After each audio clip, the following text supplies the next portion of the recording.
began as a commonplace sibling rivalry ultimately unraveled the most deeply concealed secret within our family. Throughout our youth, my brother Sen and I existed in a state of perpetual conflict, our relationship mirroring the chaotic dynamic of Tom and Jerry. Hostility was our default. The mere sight of him entering the kitchen would compel me to charge with a knife, while catching me brushing my teeth would prompt him to strike my head with our father's golf club. Our disputes were constant and all-encompassing, from trivial struggles over the television remote or the first slice of pizza to a more profound, competitive animosity over which of us despised the other more intensely. These altercations frequently escalated into brutal fistfights, often concluding with our mother's screams and the routine arrival of an ambulance. This mutual antipathy defined our relationship until our late adolescence, when we paradoxically chose to undertake mixed martial arts, MMA, training together. Unbeknownst to us, this shared pursuit would one day precipitate our family's destruction. During our initial sparring session, he delivered a knockout blow. That very night, I threw a pair of gloves at him and demanded he put them on. The following day, we both arrived at school sporting black eyes.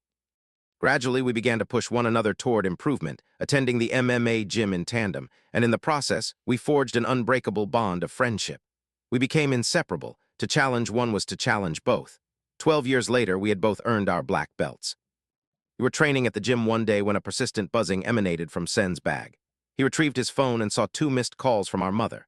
His eyes widened in alarm, as her golden rule was that she never called twice unless a situation was dire, either a death or an imminent crisis. He immediately returned the call, and his expression shifted from confusion to sheer terror within seconds. "We need to go now," he stated, grabbing his belongings and sprinting for the door. I followed without question. We rushed to the hospital. Throughout the entire drive, Sen refused to divulge what our mother had said, only urging me to drive faster. Upon arriving at her room, I was wholly unprepared for the sight that greeted me. Our mother lay in the hospital bed, her nose broken, her face a landscape of purple and swollen flesh. She appeared as though she had survived a catastrophic car accident. "What happened?" Kyan asked, his voice trembling. Mother began to cry. "Someone broke into the house, 2 men, they beat me." In seconds, Sen's face transformed into a mask of pure rage while I took our mother's hand. "The men didn't take anything," she continued. "Not my purse, not the television, nothing. It was as if their sole purpose was to assault me." My mind raced, grappling with the questions of who would commit such an act and why. Mother seemed to read our thoughts. "Perhaps you can identify them from the security video," she suggested, gesturing to the phone in her jacket pocket. She had installed CCTV cameras throughout her home due to a profound fear of break-ins. Sen and I took her phone and watched the security footage together. The recording showed 2 masked men picking the lock, entering the premises and proceeding directly to attack her, completely ignoring any valuables. They tackled her and proceeded to beat her repeatedly. Witnessing the gruesome assault was nearly unbearable, bringing us both to the brink of tears. The assailants were entirely covered in black clothing, but at one moment one of them reached upward, revealing his neck for a fleeting second. A highly distinctive tattoo was visible there. I stared closer. "Wait, I know that tattoo." "What?" Sen looked at me intently. "That's Dad's friend Jason. He has that exact tattoo on his neck." Sen's eyes widened, a familiar look he gets before his matches. Several years prior, our father's coworker had falsely accused our mother of infidelity, motivated by her own desire for our father. She presented him with fabricated screenshots as proof. He had chosen to believe the allegations without ever confronting our mother. I recalled the profound anger and bitterness with which he had left. "Do you think Dad did this?" I asked quietly. "Do you think he instructed Jason to attack Mom? Should we inform the police?" We sat in silence for a long moment. Then, Tian uttered words that would alter the course of everything. "We're not going to the cops." "What?" Tian snarled. "They'll get a trial, maybe 6 months of probation. That isn't justice. We will handle this ourselves." I looked at our mother's swollen face and nodded. "What do we do?" "We find out who did it," he stated. "Then we make it right." For the ensuing 13 months, we transformed into amateur investigators. We discreetly made inquiries about Jason, shadowed his movements, and meticulously observed his row. Routines and associations. Concurrently, our training intensified, each punch imbued with a sense of purpose for our mother. Every hour dedicated to surveillance brought us incrementally closer to the elusive truth. The deeper we delved, the more the evidence converged upon Jason.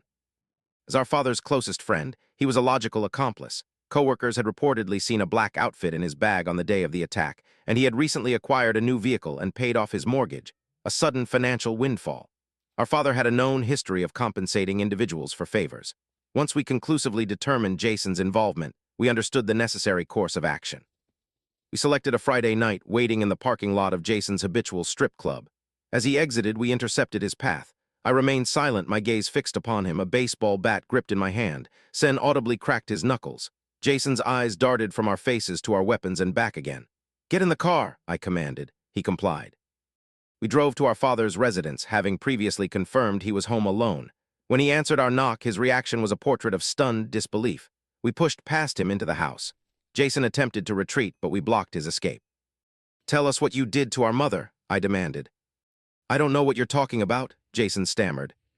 Sen responded with a punch that carried the force of 13 years of disciplined training and raw fury, sending Jason crumpling to the floor. "We have the video. We saw your tattoo." Our father stepped between us. "Stop, please stop." "Did you instruct him to do it?" I interrogated our father. "Did you hire Jason to assault Mom?" "No," he pleaded, his panic palpable. "I didn't do anything." Tian moved into our father's personal space. "Then who was the other man with you? Who else attacked our mother?" Our father's composure shattered as he cowered. "It wasn't me. I swear it wasn't me." "Then who?" Kyan's voice escalated to a yell. Our father sank against the wall, his voice fracturing. "It was my son, my other son from before I met your mother. You never knew about him. He's 32. The room was plunged into a profound silence. Our father had another son, a son who had nearly beaten our mother to death. Zen and I exchanged a glance, communicating with the subtle, understood nod that signified it was time to execute our plan. I seized our father by his collar, yanking him forward until we were mere inches apart. His breath carried the sour scent of fear and cheap whiskey. Tian moved with practiced speed, positioning himself to block both the front door and Jason's potential escape. Words tumbled from our father's mouth in a frantic, shaking stream as he confessed that his other son's name was Casper, and that he had been providing him financial support for years in secret. He claimed Casper was in dire need of money, and that he had merely informed him about valuables in our mother's house. The transparent absurdity of this lie caused my blood to feel as though it were boiling. I shoved him backward with force, sending him stumbling against the wall. "Nothing was taken from Mom's house," I snarled. "Not her purse, television, or jewelry, because this was never a robbery. It was an act of vengeance." Zion walked deliberately to where I had dropped my baseball bat, lifting it slowly to ensure our father witnessed the menacing gesture. His eyes widened in terror, and he began speaking rapidly, supplying an address across town and begging us not to harm Casper, repeatedly referring to him as just a kid who made a mistake. A bitter, angry laugh escaped me. Casper was 32 years old, older than both of us, and had inflicted devastating injuries upon our mother. As we moved to leave, I turned back to our father and the still prostrate Jason. "If either of you contacts Casper or the police before we are finished," I warned, "we will return and conclude what we have started tonight." The 20-minute drive to Casper's residence passed in absolute silence. My hands constricted around the steering wheel with such force that my knuckles blanched white and the leather creaked in protest. Zen's breathing grew progressively heavier, a physiological precursor to a match that signaled our escalating tension. We were poised to cross a moral and legal threshold from which there could be no return, yet the haunting image of our mother's battered face in the hospital bed propelled me forward. The address led us to a dilapidated apartment building, its facade marred by graffiti and half its security lights inoperative. We parked across the street, maintaining surveillance on a third-floor window our father had identified as Casper's. Around midnight, a shadow moved behind the curtain. Sen, exercising strategic caution, suggested we wait until morning to intercept him in a public setting, minimizing the risk of a neighbor. As intervention or a violent confrontation. Though every instinct screamed for immediate, forceful action, I conceded that Sen's prudence was correct. Our 13-month investigation had been built on meticulous planning. To abandon that discipline now in a fit of rage would be to risk everything. We retreated to an all-night diner, sliding into a corner booth where we documented our father's confession on paper napkins, Casper's name, age, address, and the damning admission of payment. At 3 a.m., my phone vibrated with our mother's name on the screen, sending a jolt of anxiety through me. Her calls at this hour were unprecedented. I answered to the sound of her weeping. She had awoken from a nightmare about us being harmed. I fabricated an excuse, claiming we were at Sen's apartment watching movies. She sounded skeptical but implored us to be careful before ending the call. We resumed our vigil at 6 a.m. At 6:30, Casper emerged wearing a brown delivery uniform emblazoned with a company logo. Sen discreetly photographed his license plate and the truck's insignia. We followed him to a large warehouse on the city's outskirts, noting his clock-in time. We now possessed his schedule and workplace. Over the subsequent week, we shadowed Casper with the same diligence we had applied to Jason. His life was a regimented cycle of 10-hour shifts, 5 days a week, followed by a stop for beer at the same convenience store before returning directly to his dark, solitary apartment by 10 p.m. Sen located his social media profiles, and we spent hours sifting through a curated history that revealed a parallel life our father had concealed.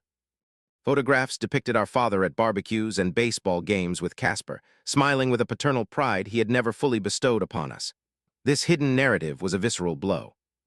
Further scrutiny of Casper's online activity uncovered posts lamenting severe financial hardship and an inability to meet child support obligations. This provided the crucial motive. Our father had likely exploited Casper's desperation, offering a financial lifeline in exchange for terrorizing our mother. I scrolled further, finding images of Casper at a child's birthday party from 3 years prior, captioned "Best Day with my princess," with comments praising his fatherhood. The dissonance was staggering. This man, capable of such violence, was also someone's devoted parent. Yet, posts from 6 months ago revealed his desperation, citing over $20,000 in arrears and the threat of losing custody. Our father had seen a vulnerable pawn and had manipulated him with chilling precision. For 3 days, we debated our options in Sen's car. I advocated for taking our evidence directly to the police, but Sen systematically dismantled the idea. He argued that our father would retain a skilled lawyer who would discredit our illicit investigation, dismiss the tattoo as commonplace, and reframe the payments as familial support. Casper would provide an alibi, potentially corroborated by his employer. Our evidence, gathered through stalking and confrontation, would likely be deemed inadmissible. Sen's reasoning was bleakly persuasive. We needed irrefutable proof, a confession or a direct record of the payment. The idea of recording a confession sparked a new strategy. We purchased a discreet voice recorder and spent hours rehearsing a confrontation designed to elicit a full admission from Casper. The plan was to approach him in a public place, present the evidence we had, and feign having more, pressuring him into a confession out of panic. His routine led him every Friday to a dimly lit dive bar called Lies. The following Friday, we watched him through the window as he drank at the bar, waiting until his third beer had eased his defenses. We then entered and occupied a booth directly across from him. The moment recognition dawned on his face, it drained of all color. He stood abruptly, his stool scraping loudly. I leaned forward, my voice calm but firm. "Sit down. We need to talk about what happened to our mother." He slowly resumed his seat, his hands trembling as he lifted his beer. Sen produced his phone, playing the security footage and zooming in on the fleeting moment his face was visible. Casper's eyes widened. He stammered denials, but the sweat on his brow and his bouncing leg betrayed his terror. I moved closer. "We know everything. Dad already confessed he hired you and Jason. Jason admitted it, too." His resolve broke. Words spilled out in a rushed, panicked stream, captured clearly by the recorder in my pocket. He claimed our father had vilified our mother, alleging she had stolen money and alienated him from his sons. He insisted the intent was only to frighten her, but that Jason had escalated the violence. He was attempting to mitigate his culpability, but in doing so, he was confessing to his presence and participation. When I pressed for his motive, his voice cracked. He confessed our faith. Our had promised him $15,000, a sum that would resolve his child support crisis and preserve his relationship with his daughter. He was a desperate man manipulated by a vengeful one. To corroborate his story, he fumblingly accessed his bank account on his phone, revealing 2 cash deposits of $7,500, dated 5 days before and 3 days after the attack. I photographed this damning evidence. As he devolved into tearful apologies, pleading that he could not go to jail, Sen delivered our ultimatum in a cold, final tone: turn himself in within 24 hours, or we would deliver the recording and all evidence to the authorities. I stood, looking down at him, and reinforced the threat. If he fled, we would ensure he never saw his daughter again. In the parking lot, Sen and I argued. I was certain he would run and wanted to go directly to the police. Sen believed allowing him to self-surrender would hold more weight. We compromised on a temporary vigil, watching his apartment to ensure he did not disappear. His lights remained on until 2 a.m., and his truck was still there the next morning. He even left for work at his usual time, fostering a fleeting hope that he might comply. That hope was shattered by a noon phone call from a confused coworker. Casper had called in sick and asked him to relay the message to us if we appeared. He had fled. Frantic search culminated in us finding his truck at a seedy motel near the highway. Sen wanted to confront him, but I was finished with unilateral action. I called our mother, explaining we had secured a confession and definitive evidence and were proceeding to the police. Her relief was tempered by fear, and she begged us to let the legal system take over, prioritizing our safety above her vengeance. We heeded her plea. At the police station, we presented our 13 months of evidence to Detective Scott. Her reaction was not gratitude, but stern reprimand. She informed us that our illegal investigation, the unauthorized recording, the stalking, the confrontations, had potentially jeopardized the entire case. We spent the next 4 hours in a stark interview room, composing exhaustive statements under her exacting supervision. Left exhausted and fearful, uncertain whether we had secured justice for our mother or criminal charges for ourselves, 2 days later, a summons from Detective Scott compelled our return to the station. with a recommendation to bring legal counsel. The ominous tone of the request filled us with a palpable dread that we were facing imminent arrest. Lacking the resources for an attorney, we presented ourselves at the station the following morning, bracing for the worst. Detective Scott met us in the lobby, accompanied by a man in a suit she introduced as Assistant District Attorney Kramer from the District Attorney's office. His handshake was firm, his demeanor all business. In a stark conference room, he did not mince words. Our vigilantism had created a huge mess and had potentially compromised the prosecution. However, he conceded that despite our questionable methods, the evidence we gathered, the bank records, the timestamp photos, the security footage, pointed unequivocally to a conspiracy to commit assault. He stated that if we committed to full cooperation and ceased all independent action, his office was prepared to proceed with prosecuting our father, Casper, and Jason. Kramer then laid out the state's strategic calculus. He spread the evidence across the table, highlighting the financial records as a particularly robust component, as they demonstrated a clear correlation between the payments and the assault. However, he tapped our recording device, his expression turning grave. He explained that state consent laws might render Casper's confession inadmissible in court, as it was obtained without his knowledge. This was a devastating blow, as the recording was the centerpiece of our evidence. Yet Kramer asserted the case remained strong enough to proceed. His strategy involved flipping the weakest link. He planned to bring Jason in for questioning and offer him a deal, reduce charges in exchange for his testimony that our father had orchestrated the attack. When Sen protested this leniency, Kramer and Detective Scott explained it as a standard, if distasteful, prosecutorial tactic, sacrificing a minor player to secure a conviction against the principal architect. That afternoon, we watched from the station as the police moved to apprehend the suspects. Casper was located at the motel. When officers approached, he attempted to flee but was swiftly tackled and subdued. Observing him being led away in handcuffs should have been a moment of triumph, but instead it felt hollow and anticlimactic, a sanitized version of the justice we had envisioned. Our father and Jason were also brought in, but both, on the advice of their lawyers, invoked their right to silence and were released. The following week was an exercise in agony. Stillness. The legal process, once set in motion, advanced with a bureaucratic torpor that frayed our nerves. Our mother, struggling with severe anxiety, secured a protection order against all three men. A victim advocate, Leah Rose, began preparing her for the protracted and emotionally draining court procedures that lay ahead. Silence was broken by a call from Ada Kramer. Jason's lawyer had initiated a cooperation deal. In exchange for testifying that our father had planned and paid for the assault as revenge for the past infidelity allegations, Jason would plead guilty to a lesser charge of accessory and receive probation and community service, avoiding jail time. The deal was contingent on his testimony being truthful and complete. Proposition was morally repugnant. The man who had physically brutalized our mother would walk free. In a subsequent meeting, Kramer acknowledged our outrage but reiterated the strategic necessity. Without Jason's testimony directly linking our father to the crime, the case against him was circumstantial. A skilled defense attorney could argue the payments were simple familial support and that Casper had acted alone. Jason's cooperation was the linchpin. After a difficult internal struggle, we acquiesced, recognizing that securing our father's conviction was the paramount objective. Convincing our mother was even more challenging. She felt betrayed that one of her attackers would escape incarceration. However, after we detailed the legal rationale, she reluctantly agreed, prioritizing the certainty of holding our father accountable over the uncertain outcome of a full trial. Witnessing Jason's subsequent court appearance was a bitter pill. He stood before the judge, pleaded guilty to accessory, and received his sentence, 2 years probation, community service, and restitution. He walked out of the courthouse a free man, a sight that made my hands tremble with impotent fury. Kramer's earlier words echoed. The system sometimes required uncomfortable compromises to catch the bigger fish. The logic was sound, but the reality was galling. Formal arraignments proceeded. Our father, clad in an orange jumpsuit, pled not guilty, his lawyer immediately constructing a narrative of a father merely venting to his son, with no intention of violence. To our profound dismay, the judge set bail at $50,000, which his lawyer posted immediately, allowing him to walk free until trial.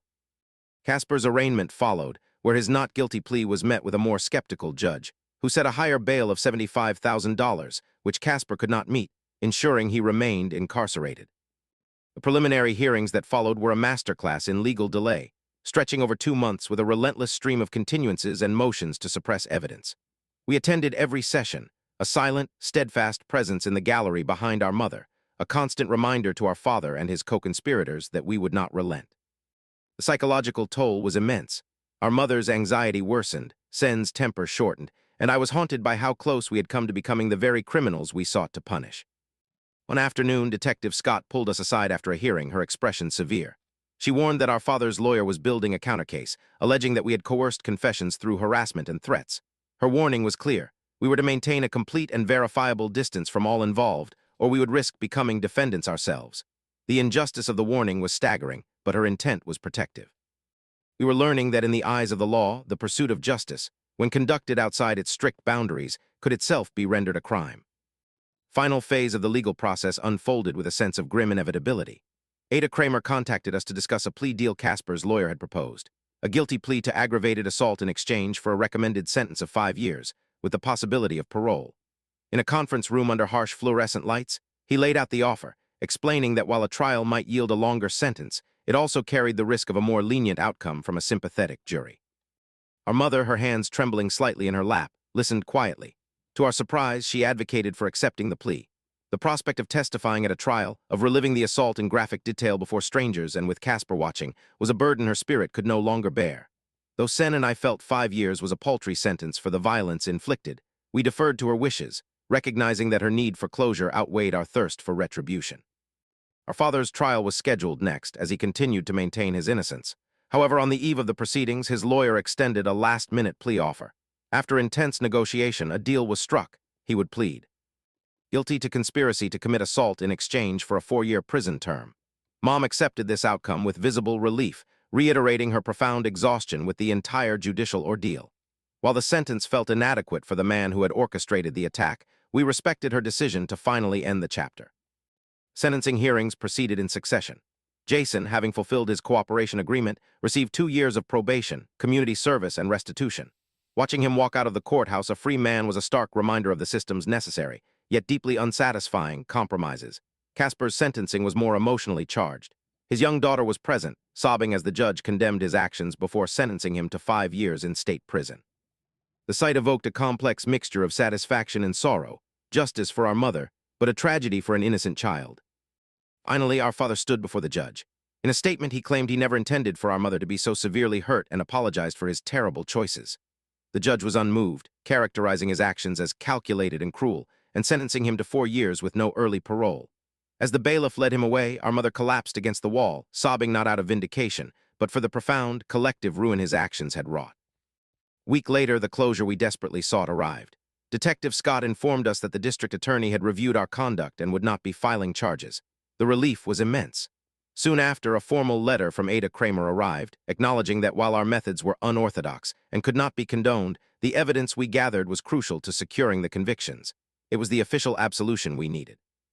The journey of healing began in earnest. Stanley, our gym owner and mentor, mandated that we complete an anger management program before returning to training. The sessions were uncomfortable but transformative. The counselor dissected how our righteous rage had nearly consumed us, teaching us that revenge and justice are not the same thing. We learned to channel our intensity into control.